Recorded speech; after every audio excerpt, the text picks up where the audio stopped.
For Victims and Villains, my name is Josh. Today we're jumping into yet another official selection from our friends over at the Salem Horror Fest. This is Sweet Relief.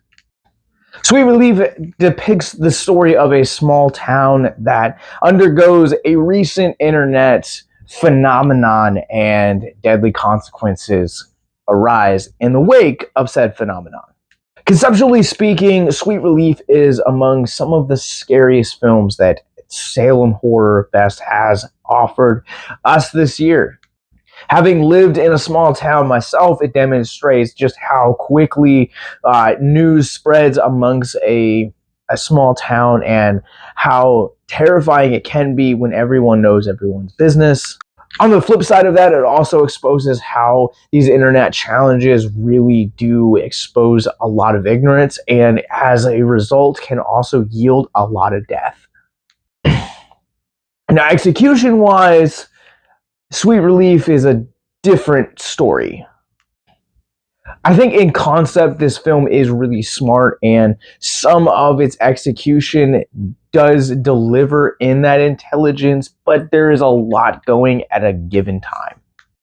This movie is just a little shy of 90 minutes, and there is a lot that happens in that 90 minutes. And while I will say that there is immense payoff that does happen in the last act of this film, there is a lot of unnecessary baggage that you are, as the viewer, face heading into that last act. I think this movie is a little bit unnecessarily busy for its own good. It really weighs down itself and kind of ruins its potential in the long run. When the film opens up, we're introduced to a trio of young girls, and those young ladies end up being our linchpin for the entirety of the film. And honestly, I would even argue that they're probably the strongest elements of the movie. While Sweet Relief doesn't necessarily have any bad performances to give, it's just, narratively speaking, it's a mess. None of the characters feel really developed, even our trio of girls who serve as our linchpin to the majority of the narrative. Everything just feels so one note.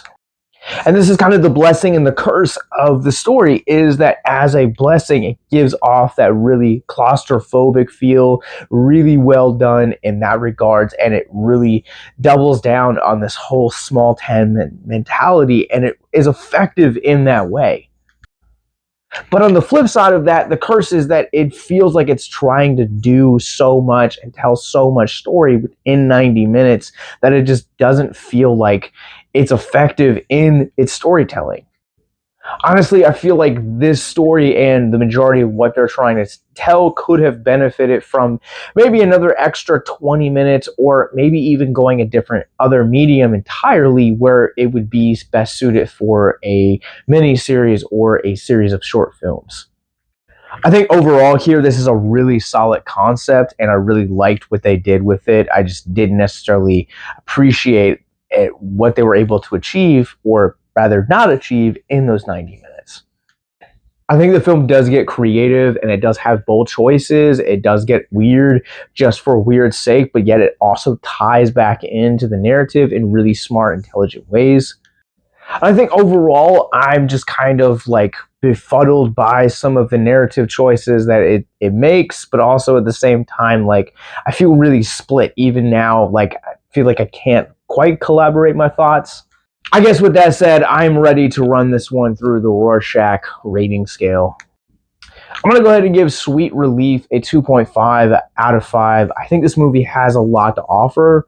I think it just doesn't necessarily offer it in the right way. Large cast, large stories.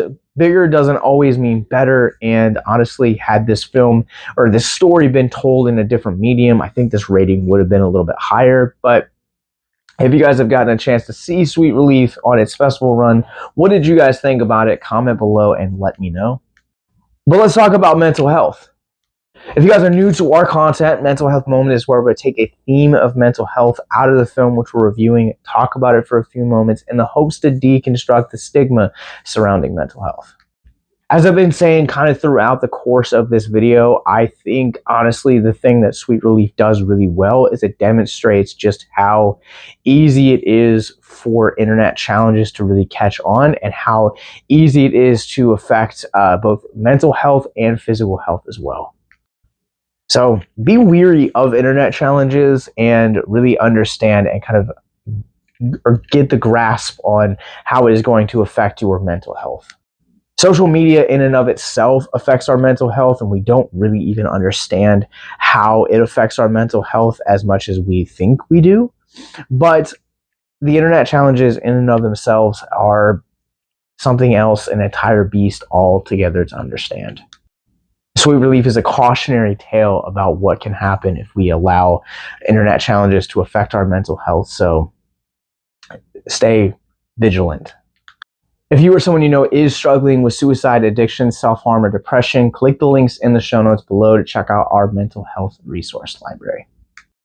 Sweet Relief is an official selection of the Salem Horror Fest, which you guys can find more information about, including all of the other movies for this year's lineup, in the show notes below. Down there, you guys will also find links to our podcast network, more movie reviews, Patreon, how to support us, that mental health resource library I talked about, the subscribe button below. All of that is in the show notes below. And as a reminder, our full coverage of Salem Horror Fest we will be doing over on Abyss Gazing. So make sure that you guys hit the subscribe button on Abyss Gazing wherever you guys get your podcasts from, so that way you guys don't miss our full thoughts and coverage of this year's Salem Horror Fest. So until next time, remember to stay classy and stay spooky.